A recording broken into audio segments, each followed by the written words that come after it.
Hello नमस्कार दोस्तों। स्वागत है आपका हमारे YouTube channel site for civil services में। और ये नेक्स्ट क्लास रहेगी आपकी हिस्ट्री ऑप्शनल।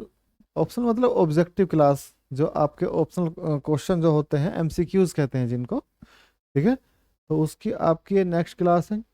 इससे पहले हमने प्रागैतिहासिक काल और एक सामान्य चर्चा हिस्ट्री की पढ़ ली है।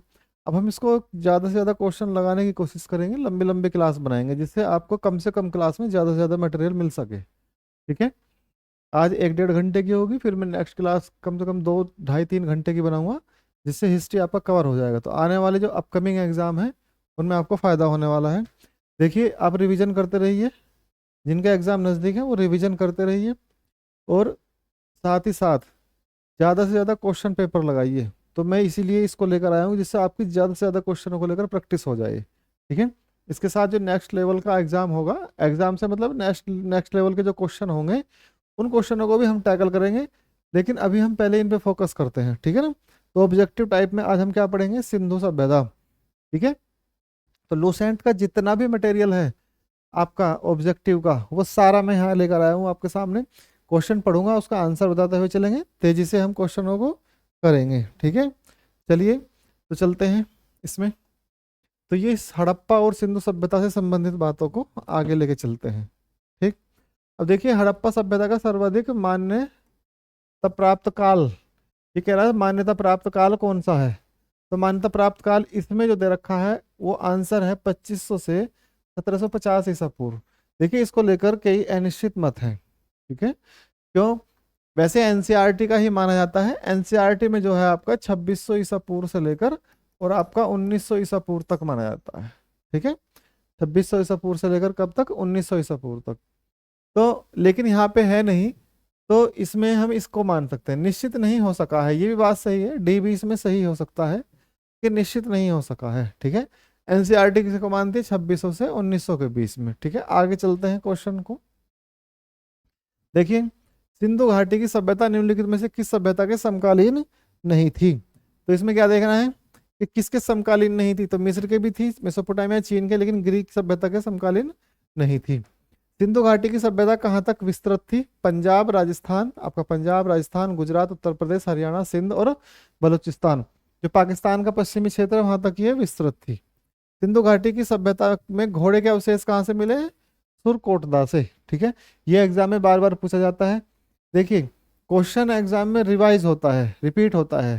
ठीक, तो आप कम से कम इतना तो निश्चित कर लेंगे रिपीटेड क्वेश्चन को गलत ना करें। जो क्वेश्चन नए आते हैं, हालांकि जो आपके सी और बी ग्रेड के एग्जाम में, उसमें बहुत ज्यादा नए क्वेश्चन नहीं बनते, वही रिपीटेड क्वेश्चन आते हैं।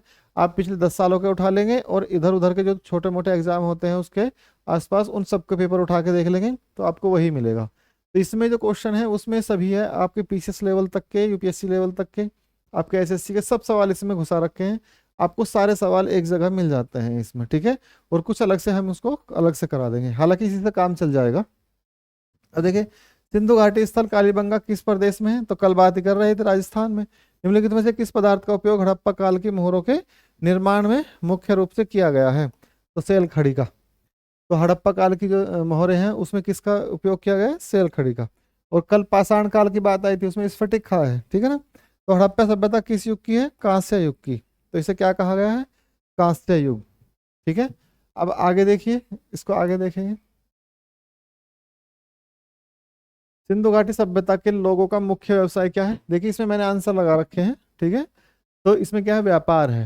हड़प्पा सभ्यता के निवासी थे, क्या थे? शहरी थे। सिंधु सभ्यता के घर किसने बनाए थे? किससे बनाए जाते थे? ईंटों से। ठीक है, कच्चे भी, कच्ची ईंटों से। ठीक है, पकी हुई भी है लेकिन कच्ची ईंटों से अधिक है। हड़प्पावासी किस वस्तु के उत्पादन में सर्वप्रथम थे? तो कपास के उत्पादन में। ठीक है, और ज्यादा उत्पादन वो जो कृषि करते थे उसमें कपास सबसे ज्यादा उगाते थे। निम्नलिखित विद्वानों में से हड़प्पा सभ्यता का सर्वप्रथम खोजकर्ता कौन है? दयाराम साहनी और राखलदास बनर्जी। मैंने कल आपको बताया भी था, हड़प्पा और मोहनजोदड़ो का। ठीक है, आगे देखिए, सिंधु सभ्यता का पत्तन नगर कौन सा है? लोथल है। ठीक है, पैमानों की खोज ने यह सिद्ध कर दिया है कि सिंधु घाटी के लोग माप और तोल से परिचित थे। यह खोज कहाँ पे हुई है? यह हड़प्पा की खोज है। हड़प्पा कालीन समाज किन वर्गों में विभक्त था? विद्वान, योद्धा, व्यापारी और श्रमिक।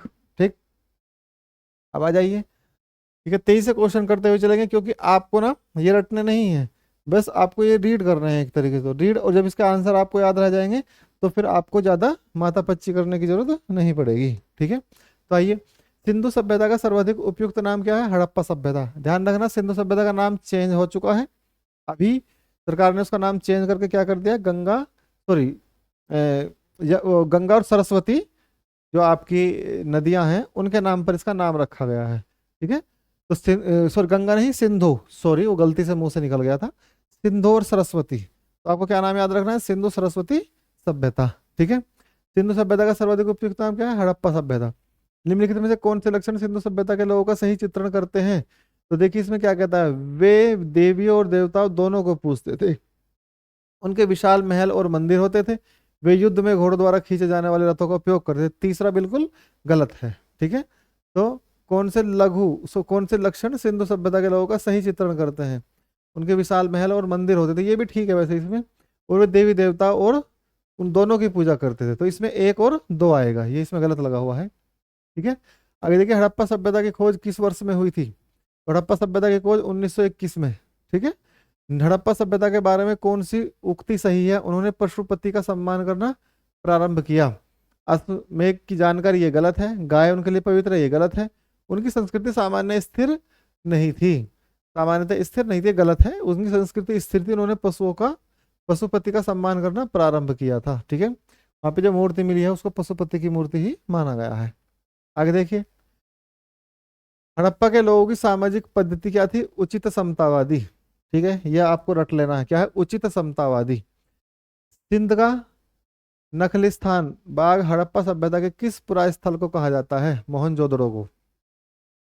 हड़प्पा सभ्यता के संपूर्ण क्षेत्र का आकार किस प्रकार का था? त्रिभुजाकार का। अब इसमें आपको मिलाना है, देखिए, हड़प्पा किसके तट पर है? रावी नदी के तट पर है। मोहनजोदड़ो सिंधु, लोथल, भोगवा, कालीबंगा, घग्गर। हड़प्पा सभ्यता के अंतर्गत हल में जोते गए खेत का साक्ष्य कहाँ से मिला है? कालीबंगा से। ठीक, सैंधव सभ्यता की ईंटों का अलंकरण किस स्थान से हुआ है? कालीबंगा से। मोहनजोदड़ो कहाँ स्थित है? सिंध में स्थित है, सबको पता है, कोई बहुत बड़ी बात नहीं है। ठीक है, सिंधु सभ्यता में बृहत्तर स्नानगार कहाँ से पाए गए हैं? मोहनजोदड़ो से। ठीक, आगे आइए, सिंधु सभ्यता की मुद्रा में किस देवता के समतुल्य चित्रांकन है? आदि शिव का। निम्नलिखित में से कौन सा हड़प्पा कालीन स्थल गुजरात में था? लोथल। मोहनजोदड़ो का स्थानीय नाम क्या है? मृतकों का टीला। मोहनजोदड़ो का जो नाम होता है उसका मतलब क्या होता है? मृतकों का टीला। हड़प्पा सभ्यता का प्रचलित नाम क्या है? सिंधु घाटी की सभ्यता। सैंधव स्थलों में उत्खनन से प्राप्त मोहरों पर निम्नलिखित में से किस पशु का सर्वाधिक उत्कीर्ण हुआ है? बैल का। सिंधु घाटी सभ्यता जानी जाती है अपने नगर नियोजन के लिए। सिंधु सभ्यता का कौन सा स्थान भारत में स्थित है? लोथल। ठीक है, गुजरात में। ठीक, इनमें से जो दिया गया है उसमें लोथल है, ऐसा नहीं है कि बस लोथल ही है। ठीक है, लेकिन यहाँ पे दिए गए जो है उनमें कौन सा? लोथल। भारत में खोजा गया सबसे पुराना शहर कौन सा है? हड़प्पा। देखिए, भारत भारतीय उपमहाद्वीप में जो सबसे पहले नगर बसे वो हड़प्पा सभ्यता में। दूसरी बार कब बसे? 6ठी शताब्दी ईसा पूर्व में। ठीक है, अब देखिए, सिंधु सभ्यता के बारे में कौन सा कथन असत्य है? नगरों में नालियों की सुदृढ़ व्यवस्था, ये सही है। व्यापार वाणिज्य सही है। माता देवी की उपासना सही है। लोहे से परिचित, ये गलत है। लोहे से परिचित कौन है? उत्तर वैदिक काल में। वैदिक काल में भी नहीं है, उत्तर वैदिक काल में। अब देखिए, सूची दी गई है सिंधु सभ्यता की उत्तरी सीमा। तो उत्तरी सीमा आपको पता है कश्मीर में मांडा है, ये लिखा हुआ, जम्मू कश्मीर में मांडा। सिंधु सभ्यता की दक्षिणी सीमा दैमाबाद महाराष्ट्र, बिल्कुल सही है। सिंधु सभ्यता की पूर्वी सीमा आलमगीर उत्तर प्रदेश, ये मेरठ के आसपास पड़ता है। सिंधु सभ्यता की पश्चिमी सीमा सूतकोगंड और बलूचिस्तान। तो इसमें 1 2 3 4। मांडा किस नदी के किनारे पर है? चेनाब नदी। नदी का नाम याद रखना है। हड़प्पा कालीन स्थल रोपड़ पंजाब किस नदी के किनारे पर स्थित है? सतलज के। हड़प्पा के में एक उन्नत जल स्थल जल प्रबंधन प्रणाली का पता चलता है कहाँ से? धोलावीरा से। ठीक है, आगे देखते हैं। हड़प्पा के मिट्टी के बर्तनों पर सामान्यतः किस रंग का उपयोग हुआ है?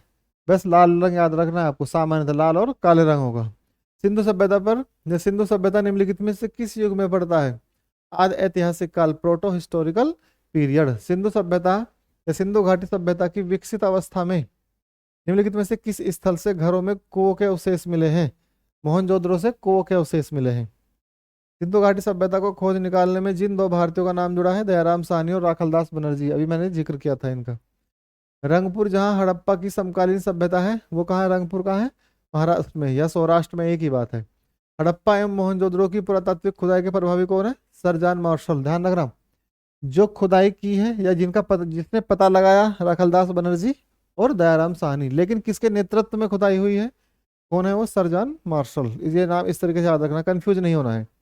निम्नलिखित में से किस पशु की आकृति जो मोहर पर मिली है, जिसमें ज्ञात होता है कि सिंधु घाटी और मेसोपोटामिया की सभ्यताओं के मध्य व्यापारिक संबंध थे, बैल।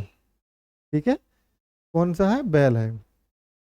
सिंधु घाटी के लोग विश्वास करते हैं किसमें, मातृ शक्ति में, क्योंकि मातृ देवी की मूर्तियां बहुत अधिक मिली हैं। निम्नलिखित में से कौन सा सिंधु स्थल समुद्र तट पर स्थित नहीं है, कोट दीजी। ठीक है, आगे देखिए, निम्नलिखित में से कौन मोहनजोदड़ो की सबसे बड़ी इमारत मानी जाती है, विशाल स्नानागार सबसे बड़ी इमारत है। हड़प्पाकालीन लोगों ने नगरों में घरों के विन्यास के लिए कौन सी पद्धति अपनाई गई है, ग्रिड पद्धति। ये याद रखना है, एग्जाम में सबसे ज्यादा पूछा जाता है क्वेश्चन ये, ग्रिड पद्धति। ग्रिड पद्धति का मतलब कैसा होता है, वो एक दूसरे को समकोण पर काटते हैं, ऐसे कहीं ऐसे ही नहीं जाके मिल जाते। ठीक है, आगे देखिए, सूची 1 को सूची 2 से सब मिलान करना है। लोथल में क्या मिला है, जुता हुआ खेत मिला कहाँ से, लोथल से। कालीबंगा से गोदीवाड़ा मिला है, डॉकयार्ड कहते हैं जिसे, गुजरात में है। ठीक है, और धोलावीरा कहाँ है, धोलावीरा है पक्की, हाँ धोलावीरा से क्या मिला, अच्छा अच्छा अच्छा अच्छा, सॉरी ऐसे नहीं है, देखिए लोथल, लोथल से क्या मिला है आपका, गोदीवाड़ा। कहाँ है लोथल, गुजरात में है। तो गोदीवाड़ा का मतलब है जहाँ पे पत्तन, जो जिसे पत्तन कहते हैं, जहाँ जहाज आके रुकते थे। ठीक है, कालीबंगा कहाँ है आपका, कालीबंगा राजस्थान में है। तो कालीबंगा से क्या मिला है, जुता हुआ खेत मिला है। धोलावीरा, धोलावीरा कहाँ है आपका, धोला धोलावीरा आपका गुजरात में है। फिर तो ये क्या है आपका, यहाँ से क्या मिला है, धोलावीरा से हड़प्पाई लिपि के बड़े आकार के 10 चिन्हों वाला एक शिलालेख मिला है। ठीक, बनवाली से क्या मिला है, पकी हुई नाली, जो पकी हुई मिट्टी की जो नालियां हैं वो कहाँ से मिली है आपकी, बनवाली से। आगे चलिए, निम्नलिखित वस्तुओं में से किस एक का हड़प्पा सभ्यता में पाई मोहरों और टेराकोटा कलाकृतियों में निरूपित अंकन नहीं हुआ है, शेर का अंकन नहीं मिला है। भाई हाथी भी मिला है, गैंडा भी मिला है, बाघ भी मिला, लेकिन शेर नहीं मिला है। हड़प्पावासी किस धातु से परिचित नहीं थे, लोहे से परिचित नहीं थे। निम्नलिखित में से किस स्थल से युगम समाधान संस्कार का प्रमाण मिला है, कहाँ से, लोथल से। कपास का उत्पादन सर्वप्रथम सिंधु क्षेत्र में हुआ, जिसे ग्रीक यूनान के लोग किस नाम से जानते हैं, सिंडोन नाम से। ये सिंड्रोम है वैसे, ठीक है, सिंड्रोम कह सकते हैं आप इसे। हड़प्पा के काल का तांबे का रथ किस स्थान से मिला है, दैमाबाद से तांबे का रथ मिला है, ध्यान रखना। हड़प्पावासी किन किन धातुओं का आयात करते थे, तो चांदी, टीन और सोना, तीनों का ही वो आयात करते थे। ठीक है, अफगानिस्तान स्थित सिंधु सभ्यता से संबंधित स्थल कौन सा है, मुंडीगढ़ और सुरतगोई, दोनों ही। ठीक है, कौन से नगर सिंधु सभ्यता के बंदरगाह नगर है, लोथल, सुतकोगंडोर है, अलादीनो यानी बालाकोट है, कुंतासी है, इनमें सभी है। मोहनजोदड़ो से प्राप्त पशुपति आदि शिव मोहर में किन किन जानवरों का अंकन हुआ है, सभी का हुआ है, व्याघ्र, हाथी, गैंडा, भैंसा, हिरण, सबका। किस हड़प्पाकालीन स्थल से नृत्य मुद्रा वाली स्त्री की कांस्य की मूर्ति प्राप्त हुई है, मोहनजोदड़ो से प्राप्त हुई है, वो डांस करती हुई, वो ऐसा एक हाथ रखा हुआ है। ठीक है, और वो एक ऐसे कमर में कमर मुड़ी हुई है, वो इस तरीके से। किस हड़प्पाकालीन स्थल से पुजारी की प्रस्तर की मूर्ति मिली है, हड़प्पा से। पुजारी आपने देखा होगा, हड़प्पाकालीन एक मूर्ति है, वो ऐसे सोल सा पड़ा हुआ है और उसको दाढ़ी सी है, तो वो कहाँ से मिली है, हड़प्पा से। किस सिंधुकालीन स्थल से एक ईंट पर बिल्ली का पीछा करते हुए कुत्ते के पंजों के निशान मिले हैं, चहुदड़ों से। ठीक, किस हड़प्पाकालीन स्थल से प्राप्त जार पर चोंच में मछली दबाई चिड़िया, पेड़ के नीचे खड़ी लोमड़ी का चित्रांकन मिलता है, जो पंचतंत्र में लोमड़ी की कहानी के सदृश्य है, मतलब उसकी तरह का ही कोई एक कहानी दर्शाई गई है, तो वो क्या है, लोथल। ठीक है, अब आगे देखेंगे। स्वतंत्रता के बाद यह स्वतंत्र उत्तर भारत में सबसे अधिक संख्या में हड़प्पा युगीन स्थलों की खोज प्राप्त हुई है, कहाँ से, गुजरात से। निम्नलिखित में से कौन सी फसल हड़प्पाकालीन लोगों का मुख्य खाद्यान्न नहीं है, चावल नहीं है। ठीक है, हड़प्पा और मोहनजोदड़ो अब विलुप्त हो गए हैं, वे उत्खनन के दौरान प्रकट हुए थे, दोनों ही सही हैं, और उसका क्या स्पष्टीकरण करता है। सिंधु घाटी सभ्यता के संदर्भ में निम्नलिखित कथनों पर विचार कीजिए। यह मुख्यतः लौकिक सभ्यता थी, इसमें धार्मिक तत्व यद्यपि उपस्थित थे और वर्चस्वशाली नहीं थे। ठीक है, ये बिल्कुल सही है, यूपीएससी का सवाल है, देखना। उस काल में भारत में कपास से वस्त्र बनाए जाते थे, ये भी बिल्कुल ठीक है। ठीक है, अब देखिए मांडा। मांडा आपका कहाँ है? देखिए कालीबंगा कहाँ है आपका? राजस्थान में। ठीक है, आपका राखी गढ़ी कहाँ है आपका? हरियाणा में। मांडा मैंने अभी बताया था कि जम्मू कश्मीर में है, चेनाब नदी पे, जम्मू कश्मीर में। दैमाबाद कहाँ है आपका? महाराष्ट्र में। देख लीजिए कौन सा क्वेश्चन हो गया जिसे इसमें मिलता है। हड़प्पाकालीन स्थलों में अभी तक किस धातु की प्राप्ति नहीं हुई है? लोहे की प्राप्ति अभी वहां से नहीं हुई है। किस पशु के अवशेष सिंधु घाटी सभ्यता से प्राप्त नहीं हुए? फिर से क्वेश्चन आया है शेर के। चहुंदड़ों के उत्खनन का निर्देशन किया है J.H. मैके ने। चहुंदड़ों को मैके के नाम से याद रख सकते हैं आप। ठीक है, अब देखिए इसमें 75 क्वेश्चन थे। अब इसके बाद आती है वैदिक संस्कृति या वैदिक सभ्यता। ठीक है, तो आज मोहनजोदड़ो भी होगी, इसको वैदिक को भी कर लेते हैं। ठीक है, चलिए आगे देखिए। इसी तरीके से तेजी से करते हुए निकलेंगे हम। पूर्व वैदिक या ऋग्वैदिक संस्कृति काल किसे माना जाता है? एक बार आपको थोड़ा सा इसके बारे में बता दूं।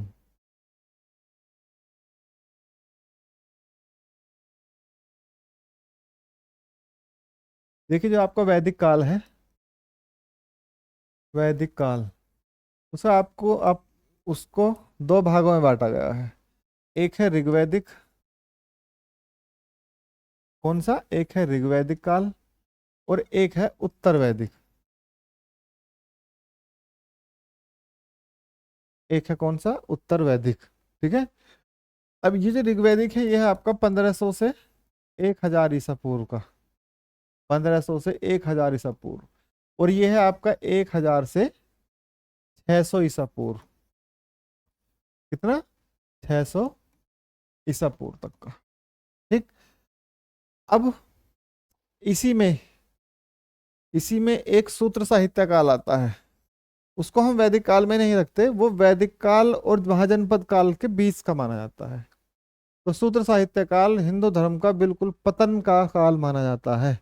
पतन का मतलब उसे पतन भी मान सकते हैं आप। क्यों? क्योंकि पतन इसलिए कह सकते हैं कि जितनी भी बुराइयां आ सकती हैं किसी धर्म में, वो सूत्र साहित्य काल में आके घुस गई थी। ठीक है, और फिर उसी के किसके फिर उसी के प्रतिक्रिया के रूप में बौद्ध धर्म और जैन धर्म आगे आए। ठीक है, तो अभी आपको क्या देखना, तो वैदिक काल का, ऋग्वैदिक काल और उत्तर वैदिक काल। तो ये कहता है पूर्व वैदिक कह सकते हैं इसे, या ऋग्वैदिक। ये ऋग्वैदिक काल या पूर्व वैदिक काल एक ही बात है, ध्यान रखना। पूर्व वैदिक और उत्तर वैदिक। तो पूर्व वैदिक को ही ऋग्वैदिक काल कहते हैं। ये लिखा पूर्व वैदिक या ऋग्वैदिक संस्कृति काल किसे माना जाता है? तो 1500 से 1000 ईसा पूर्व, ये मैंने आपको भी बता दिया। ठीक है, तो अब देखिए इसमें को हटा देता हूं, फिर ऐसे ही तेजी से चलेंगे। दूसरा, उत्तर वैदिक संस्कृति का काल किसे माना जाता है? 1000 से 600 ईसा पूर्व तक का। ये दोनों सवाल पहले ही रख दिए इन्होंने। ठीक है, अब देखिए आगे। आर्य शब्द का शाब्दिक अर्थ क्या है? आर्य शब्द का शाब्दिक अर्थ है श्रेष्ठ या कुलीन। प्रारंभिक आर्यों के बारे में निम्नलिखित कथनों में से कौन सा सही नहीं है? वे मुख्यतः नगरों में निवास करते थे, यही गलत है।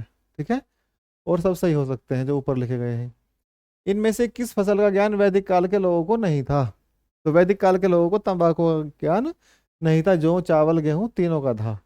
उत्तर वैदिक काल में वेद विरोधी और ब्राह्मण विरोधी धार्मिक अध्यापकों को किस नाम से जाना जाता है? श्रमण के नाम से जाना जाता था। वैदिक गणित का महत्वपूर्ण अंग है सूल सूत्र। किस वेद में प्राचीन वैदिक युग की संस्कृति के बारे में सूचना दी गई है? ऋग्वेद में। निम्नलिखित में से उत्तर वैदिक काल में लिखे गए ग्रंथों का सही क्रम कौन सा है? वेद, ब्राह्मण, आरण्यक और उपनिषद। ये बिल्कुल सही क्रम है। पहले वेद आए, फिर उनमें ब्राह्मण आए, फिर आरण्यक लिखे गए, फिर उपनिषद है। उपनिषदों में इनका ज्ञान पक्ष है। ठीक है, वेदों की संख्या कितनी है? 4, सबको पता है। कौन से वेद? 3 वेद संयुक्त रूप से त्रयवेद कहे जाते हैं, ऋग्वेद, यजुर्वेद और सामवेद। अथर्ववेद इनसे अलग है।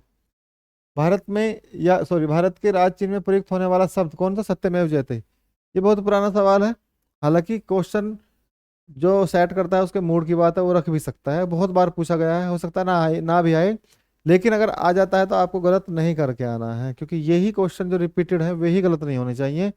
देखो जो नए क्वेश्चन बनते हैं वो किसी के भी गलत हो सकते हैं। आप ही, ऐसा नहीं कि आप ही उससे पीड़ित हैं, जो पूरे जितने भी कंपटीशन में बच्चे बैठे हैं सब उनमें गलत करने की सबकी संभावना ज़्यादा है। एग्जाम कहाँ से निकलता है, जो रिपीटेड क्वेश्चन है या जो सामान्य क्वेश्चन है वे गलत नहीं होने चाहिए, वहीं से मेरिट बढ़ती है। भारत के राज चिन्ह में प्रयुक्त होने वाला शब्द सत्यमेव जयते किस उपनिषद का है? ठीक है, मुंडक उपनिषद का। ऋग्वैदिक आर्यों का मुख्य व्यवसाय क्या है? पशुपालन है। भारतीय संगीत का आदि ग्रंथ किसे कहते हैं? सामवेद को। ठीक है, सामवेद में क्या है? संगीत से संबंधित चीजें दी गई हैं। ठीक है, अब देखिए प्रथम विधि निर्माता कौन है? मनु है। कृष्ण भक्ति का प्रथम और प्रधान ग्रंथ कौन सा है? श्रीमद् भागवत गीता। ऋग्वेद में संपत्ति का प्रमुख रूप क्या है? गोधन है, यानी कि गायों को पहले या पशुओं को ही पहले संपत्ति माना जाता है, तो ये गोधन कह सकते हैं आप इसे। ठीक है, ऋग्वेद में किस मंडल में शूद्र का उल्लेख पहली बार मिलता है? 10वें का। कौन से का पहली बार किसका मिलता है? ऋग्वेद के मंडल में शूद्र का उल्लेख पहली बार कहाँ मिलेगा? 10वें मंडल में। अब देखिए भूमि आज के समय में भूमि संपत्ति है, लेकिन उस समय नहीं थी, क्योंकि उस समय जरूरत ही नहीं थी भूमि की। थोड़ा बहुत फसल उगा ली, जंगल साफ कर दिए, फसल उगा ली, खा लिया, आगे निकल गए। ठीक है, या मान लिया स्थायी भी रहते हैं तो भूमि की कोई कमी थी नहीं। उनके धन क्या माने जाते थे? पशु माने जाते थे। आगे देखिए, ऋग्वेद किस मंडल में शूद्र है? 10वें मंडल में। ये देख लिया आपने। अब आगे देखिए, पुराणों की संख्या कितनी है? 18 पुराण है। वैदिक धर्म का मुख्य लक्षण इनमें से किसकी उपासना करता है? प्रकृति की। किस देवता के लिए ऋग्वेद में पुरंदर शब्द का प्रयोग किया गया है? इंद्र का। सूल सूत्र किस विषय से संबंधित पुस्तक है? ज्यामिति से। अस्तोमा सदगमय, तमसोमा ज्योतिर्गमय, मृत्युर्मा अमृतगमय कहाँ से लिया गया है? उपनिषद से लिया गया है। ठीक है ना, इसका मतलब क्या है? अस्तोमा सदगमय, ठीक है, अंधकार से प्रकाश की ओर, और सॉरी तमसोमा ज्योतिर्गमय, तमसो का मतलब होता है अंधकार, और ज्योतिर्गमय प्रकाश की ओर। अस्तोमा असत्य से, असत्य से सत्य की ओर। ठीक है, और मृत्यु से अमर होने की तरफ कहाँ से लिया गया है? उपनिषद से। आर्य समाज में बाहर से आए और सर्वप्रथम बसे पंजाब में। कहाँ से आए? बाहर से आए थे। सबसे पहले उनका जो बसने का स्थान था वो कौन सा है? पंजाब का है। ऋग्वेद और उसकी सॉरी वेद और उसके यज्ञकर्ता जो उसके यज्ञ में आहुति देते हैं, पुजारी कह सकते हैं या उनके पुरोहित कह सकते हैं। तो ऋग्वेद का जो पुरोहित है उसे क्या कहते हैं? होत्र कहते हैं। यजुर्वेद का अधर्वयु कहते हैं। सामवेद का उदगाता है, और अथर्ववेद का ब्रह्मा है। ये बिल्कुल 1 2 3 4 सही दिए गए हैं। वेदों को अपौरुषीय क्यों कहा गया है? क्योंकि वेदों की रचना देवताओं द्वारा की गई है। ठीक है, वैशेषिक दर्शन के प्रतिपादक कौन है? उलूक कणाद। ठीक है, ये ऋषि हैं। मीमांसा या पूर्व मीमांसा दर्शन के प्रतिपादक कौन है? जैमिनी। ये शब्द याद रखना है आपको। वेदांत उत्तर मीमांसा दर्शन के प्रतिपादक वादरायण। ऋग्वेद का कौन सा मंडल पूर्णतः सोम को समर्पित है? सोम को समर्पित है। कौन सा? 10वां मंडल। प्रसिद्ध 10 राजाओं का युद्ध दशहरा युद्ध किस नदी के तट पर? पुरुष नदी के तट पर लड़ा गया था। ठीक है, जिसे महाभारत के युद्ध से तुलना करते हैं जिसकी। धर्मशास्त्रों में भू राजस्व की दर क्या है? 1/6।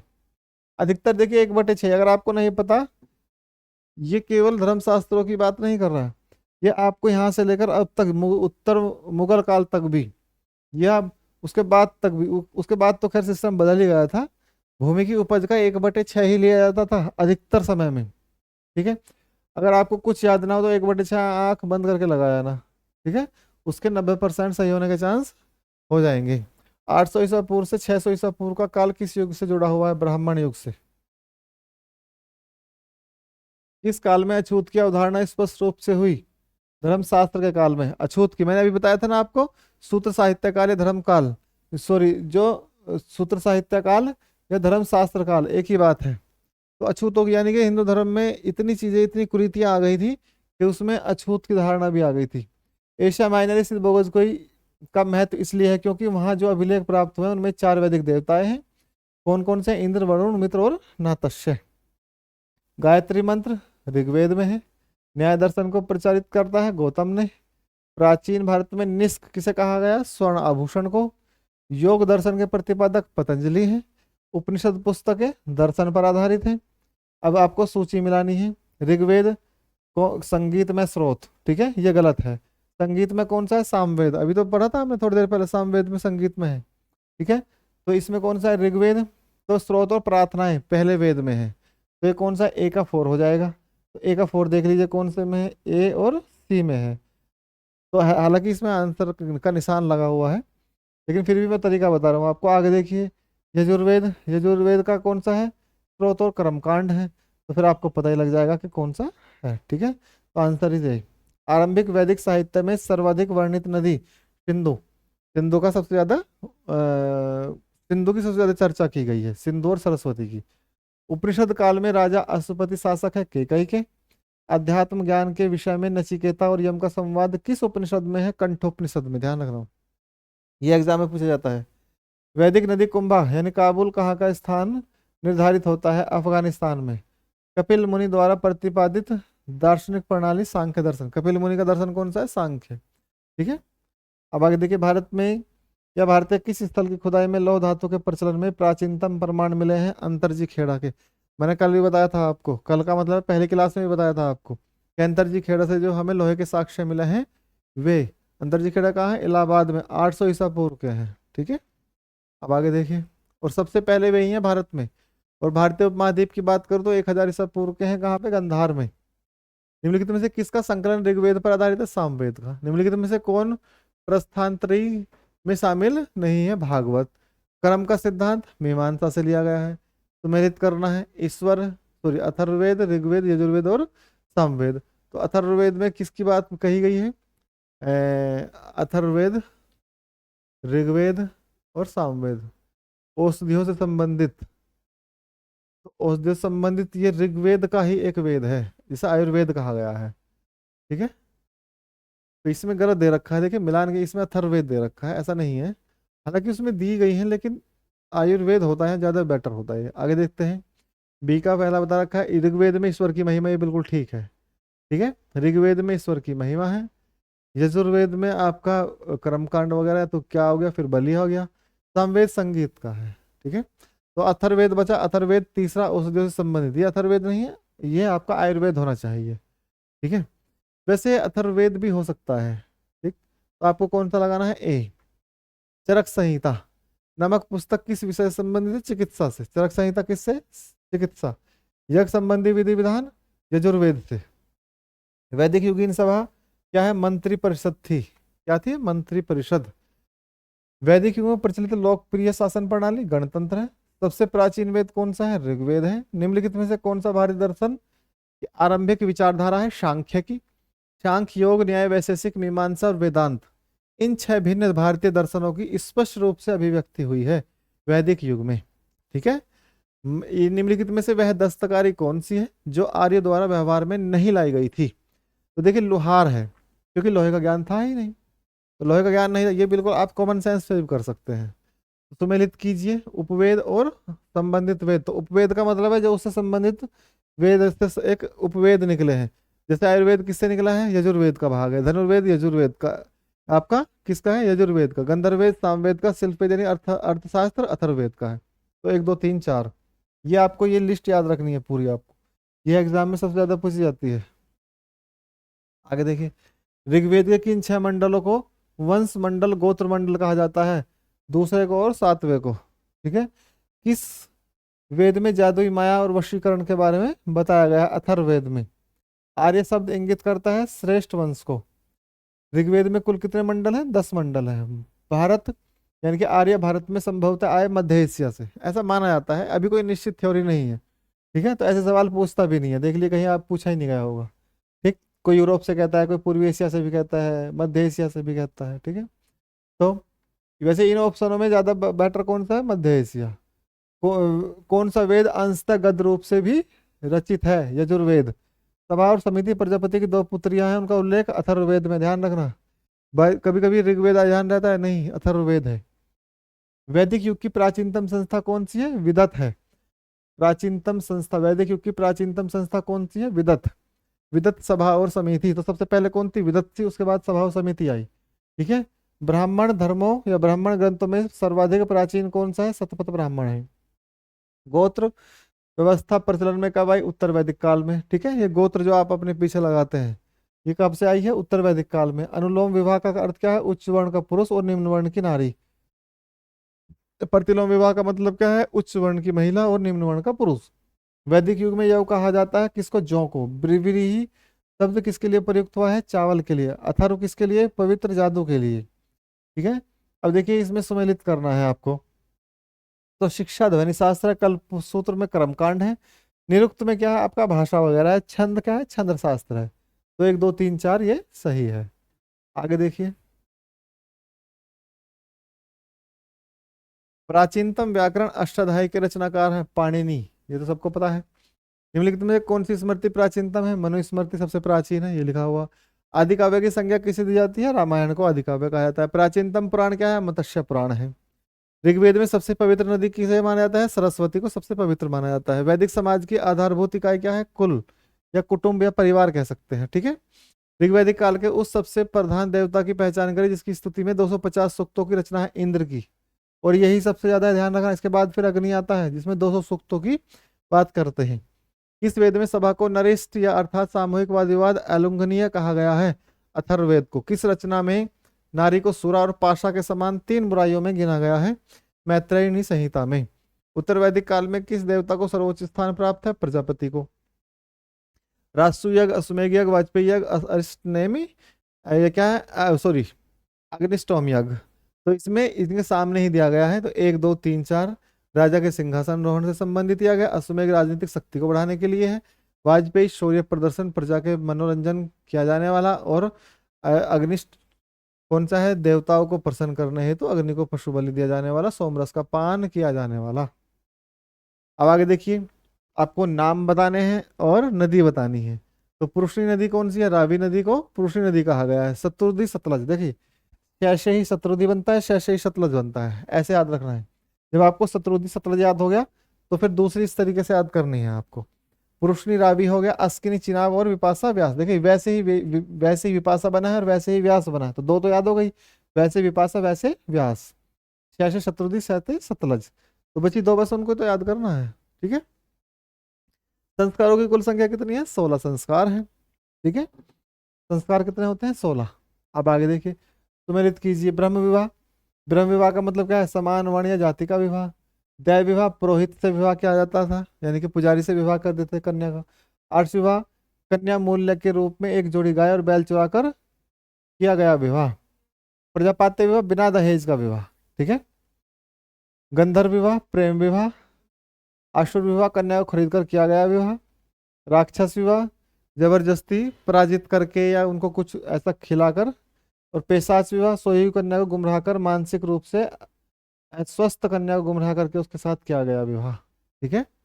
देखिए जब अभी आज के समय में कोई लव मैरिज कर लेता है या एक शब्द गढ़ा हुआ है समाज में कि लड़कियां चली जाती हैं, तो उन पे जो रिपोर्ट करते हैं उसमें यही लगाया जाता है कि सोई हुई कन्या यानी कि गुमराह करके उसे लेके गए हैं, तो उसको पेशाच विवाह में रखा जाता है। 3 ऋण में शामिल नहीं है, देव ऋण, पितृण, ऋषिण और मातृ ऋण। तो देव ऋण इसमें शामिल नहीं है। नहीं, देव ऋण, पितृण, ऋषि ऋण, ये ऋषि ऋण नहीं है।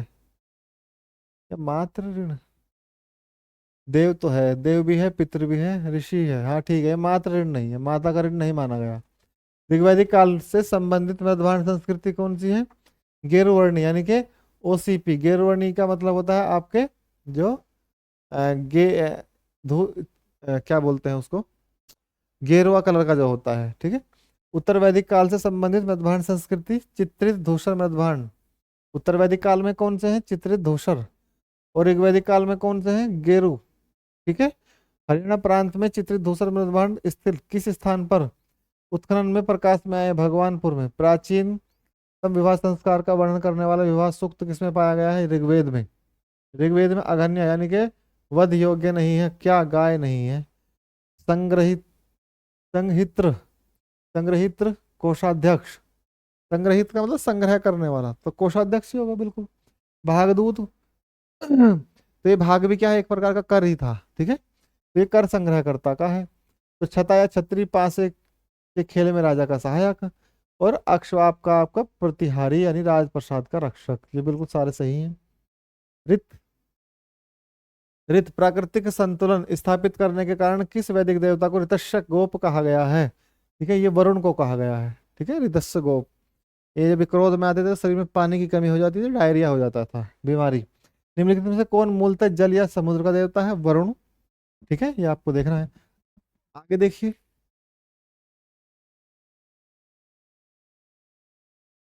3 क्रमों में पगो यानी कि 3 क्रम का मतलब पग में तीनों लोग को मापने वाला कौन है? विष्णु है। तो मैं लिख कीजिए पूषण। पूषण क्या कौन है? विवाह के देवता है पूषण। ये मतलब दो भाई हैं, ये विवाह कन्याओं के लिए वर ढूंढते हैं। रुद्र पुष्पों का देवता है। ठीक है। घोष कौन है? जगत के पिता है। अदिति देवों की महान माता है। बिल्कुल। मनुस्मृति मुख्यतः संबोधित है समाज व्यवस्था से संबंधित है। गायत्री मंत्र की रचना विश्वामित्र ने की थी। अवेस्ता और ऋग्वेद में समानता किस? ये अवेस्ता कहाँ का है? आपका जो ईरानी लोग हैं उनका जो पुराना ग्रंथ है वो कौन सा है? जिंद अवेस्ता है ईरानियों से। ठीक है। और अवेस्ता किससे संबंधित है? ईरान से। निम्नलिखित में से कौन सी एक ऋग्वैदिक आर्यों की लक्षणिक विशेषता नहीं है? वे लोहे के उपकरण से परिचित है। बिल्कुल। देखिए हमेशा यही पूछा जाएगा, अगर आपको ये लोहा ध्यान रखना है। ऋग्वेद में निम्नलिखित किन नदियों का उल्लेख अफगानिस्तान के साथ आर्यों संबंध का सूचक है? कुंभा और कुर्मू, ये दोनों नदी हैं, ध्यान रखना। ठीक है। धर्म तरित भारत की प्राचीन वैदिक संस्कृति के एक केंद्रीय विचार को चित्रित करते हैं। इस संदर्भ में निम्नलिखित कथनों पर विचार कीजिए। धर्म व्यक्ति के दायित्व एवं स्वयं तथा दूसरों के प्रति व्यक्तिगत कर्तव्यों की संकल्पना करता है। बिल्कुल ठीक है। रित मूलभूत नैतिक विधानता जो सृष्टि और उसमें अंतर्निहित सारे तत्वों के क्रियाकलापों को संचालित करता है। दोनों ही सही है। आर्यों के आर्किटिक होम सिद्धांत का पक्ष किसने बताया? बीजी तिलक ने, बाल गंगाधर तिलक ने। वो कहते हैं कि ऋग्वेद में 6 महीने का दिन और 6 महीने की रात की बात होती है, तो 6 महीने का दिन 6 महीने की रात कहाँ होती है?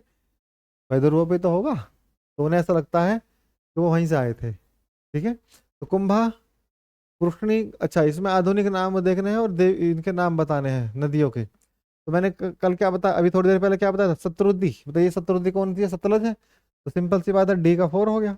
और डी का 4 कौन सा है? बी है। तो और कुछ पढ़ने की जरूरत ही नहीं है, क्वेश्चन सही हो गया, बी आंसर। और वैसे देख लीजिए आप, गुम्बा कौन सी है? गंडक है। पुरुषनी काबुल है। और तदानीरा रावी, नहीं गलत है।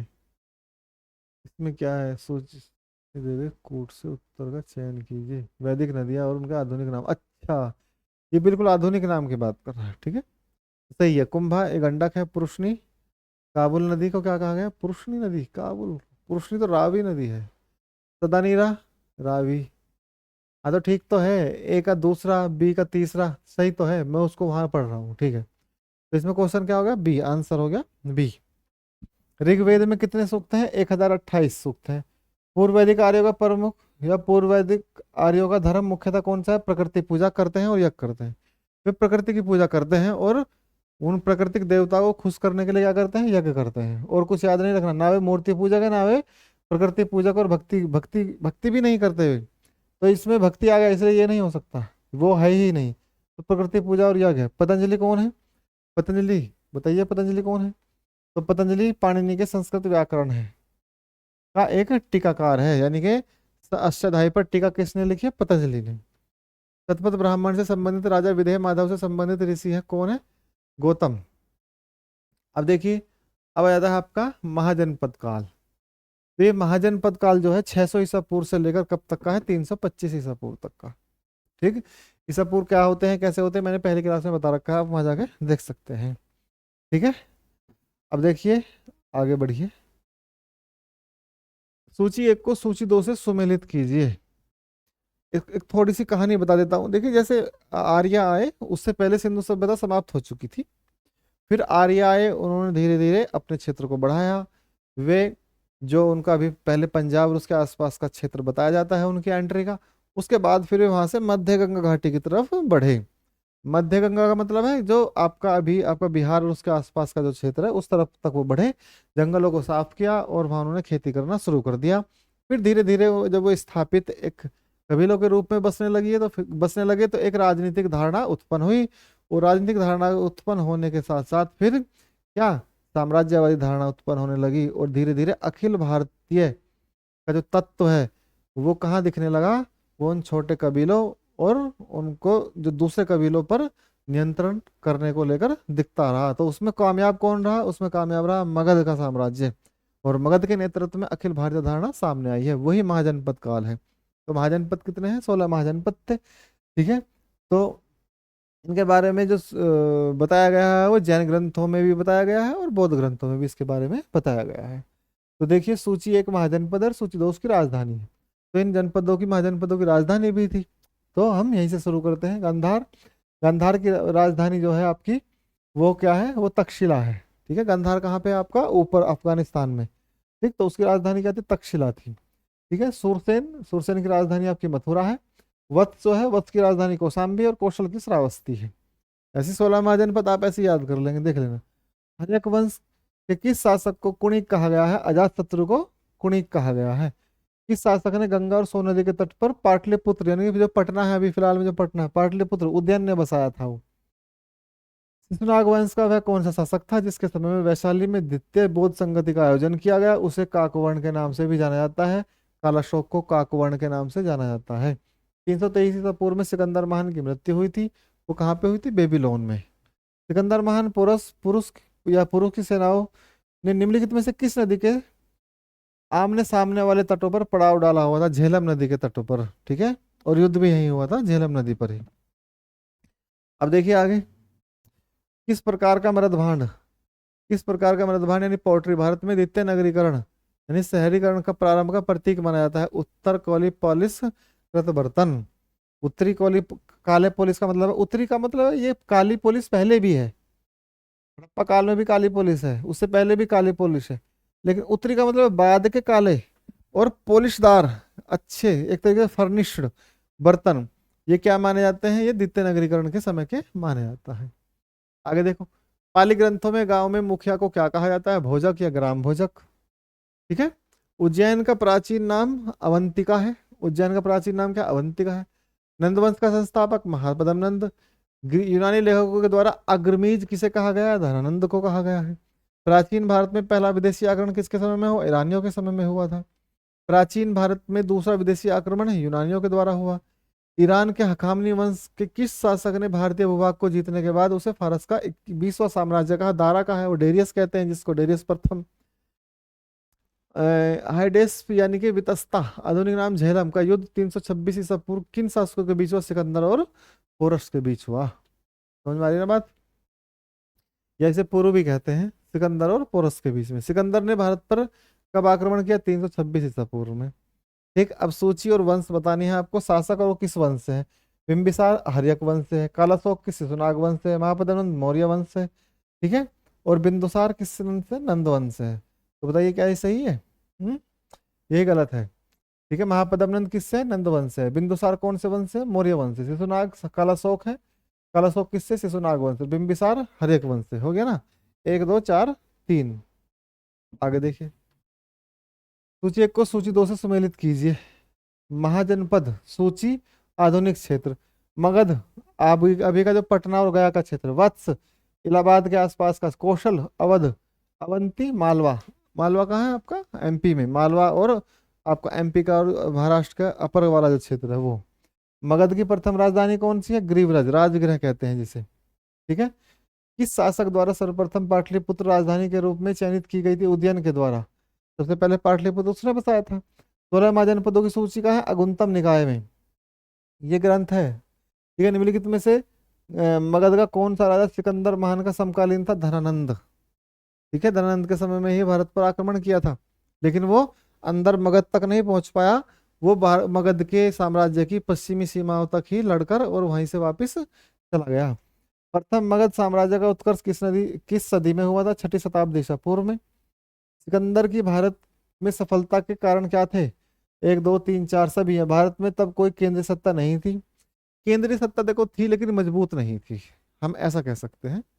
ठीक है, लेकिन वो केंद्रीय सत्ता इतनी मजबूत नहीं थी कि वो मगध से लेकर और आपका सिंधु सतलज झेलम नदियों तक वो अपने साम्राज्य को स्थापित करने में, या इतनी पुलिस वगैरह या इतना डिफेंस सिस्टम को मजबूत कर सके। ठीक है, तो छोटे छोटे साम्राज्य है वे एक तरीके से अपने अपनी ग्रहिता प्रकट करते थे, लेकिन बाद में मौर्यों के समय में आके वो बहुत बड़े स्तर पर साम्राज्य स्थापित हुआ। ठीक है, सिकंदर की प्रथम सफलता, अच्छा, उसकी सेना में श्रेष्ठ प्रकार की थी, बिल्कुल सही बात है।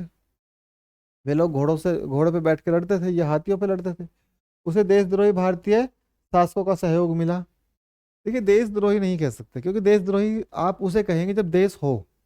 देशद्रोही होने के लिए पहले देश तो होना चाहिए। ठीक है, तो ये सवाल अब इसमें दे रखा है कि सभी सही है। यूपी पीसीएस 2001 में पूछा गया सवाल है, ऐसा सवाल पीसीएस ही पूछ सकता है।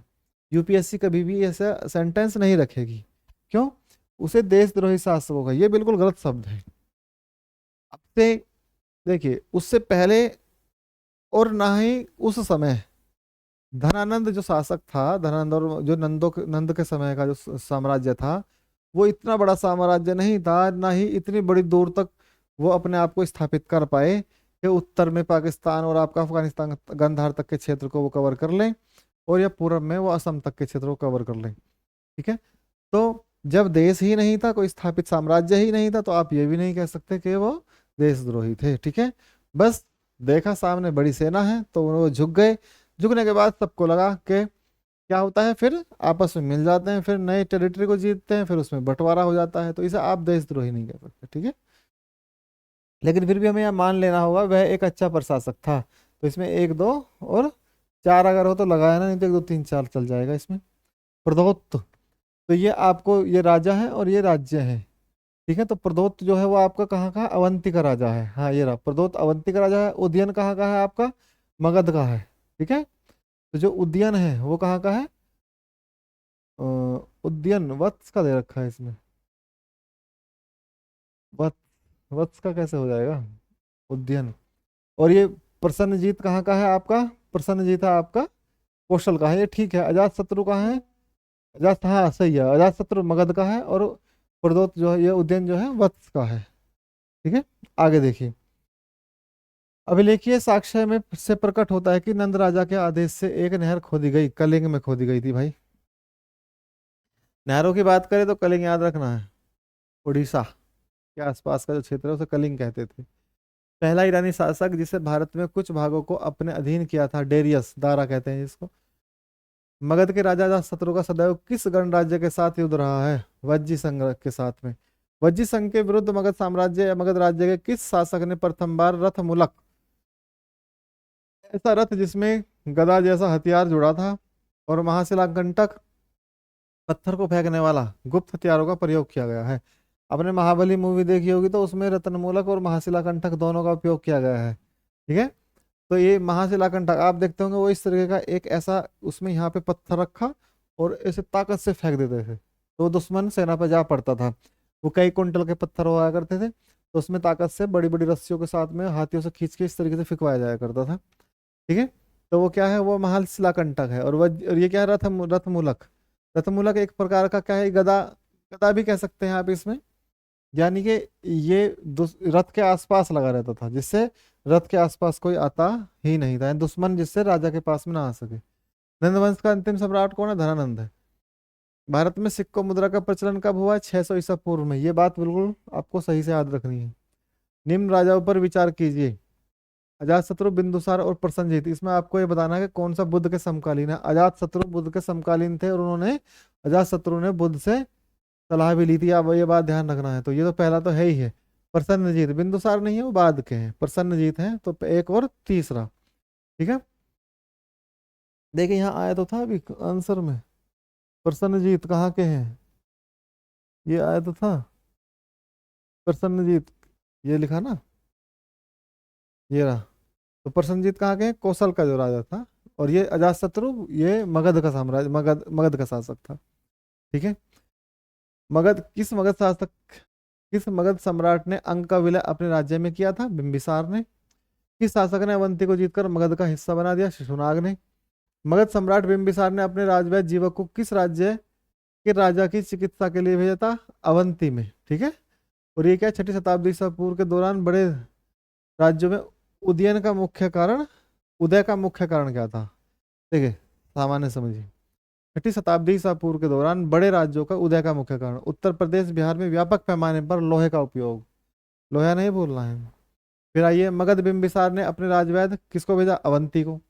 किस शासक ने अवंती को जीतकर मगध में मिलाया, शिशुनाग ने। किस मगध सम्राट ने अंक का विलय करके अपने राज्य में मिलाया, बिंबिसार ने। शिशुनाग ने किस राज्य का विलय मगध साम्राज्य में नहीं किया, काशी ने।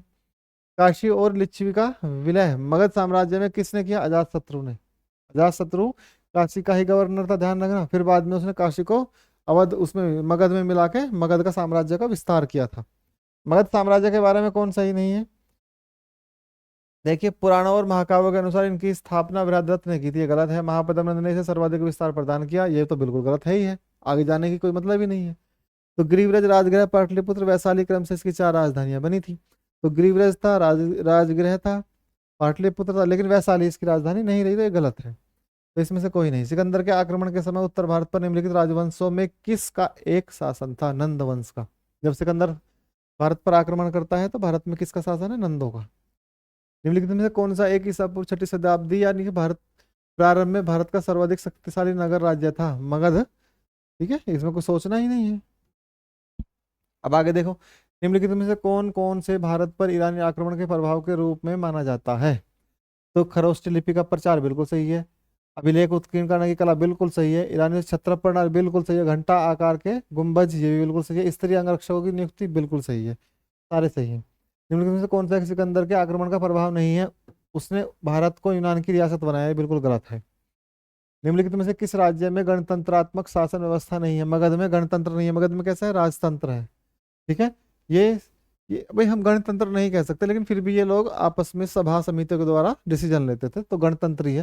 लेकिन जैसे आज के विकसित गणतंत्र है ऐसे नहीं थे। तो कपिलवस्तु के शाक्य, वैशाली के लिच्छवी, कुशीनगर के मल्ल, ये सब कैसे हैं? ये सब गणराज्य हैं।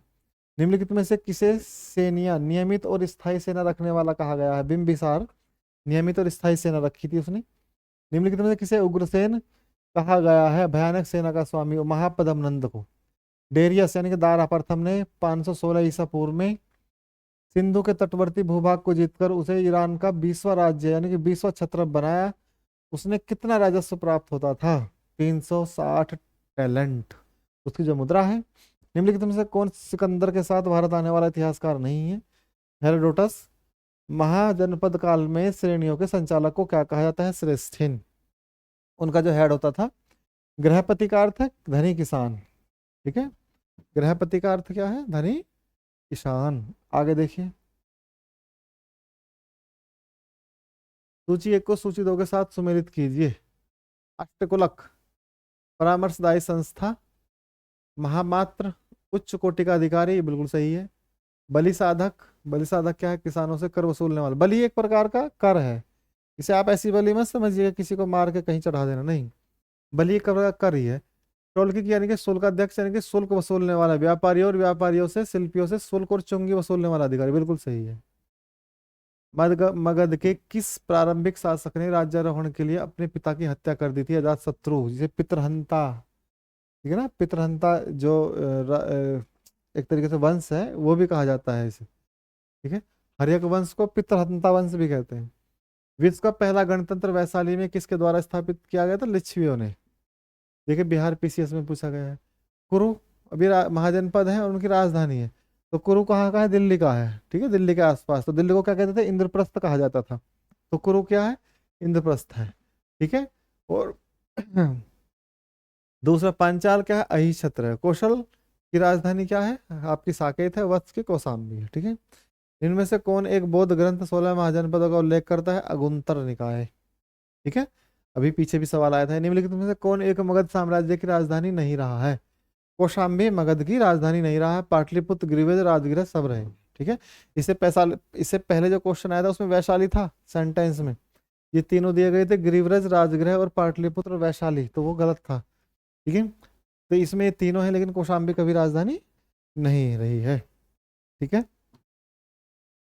तो क्लास लगभग 1 घंटे की खिंच चुकी है। ठीक, तो इसमें आज कौन कौन सा हुआ या क्या क्या हो गया इसमें, आज इसमें देखेंगे हमने क्या करा।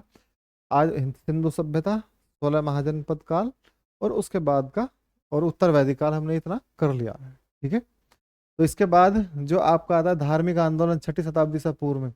तो धार्मिक आंदोलन कौन से हैं? ये महात्मा बुद्ध और जो आपके बौद्ध धर्म और जैन धर्म से संबंधित जो धार्मिक अवधारणाएं उत्पन्न हुई 6ठी शताब्दी से पूर्व में, और हिंदू धर्म की जो नेगेटिव उपस्थिति है उसकी प्रतिक्रिया के रूप में ये लोग उभरे, उससे संबंधित हम क्वेश्चन कल देखेंगे। नमस्कार, धन्यवाद।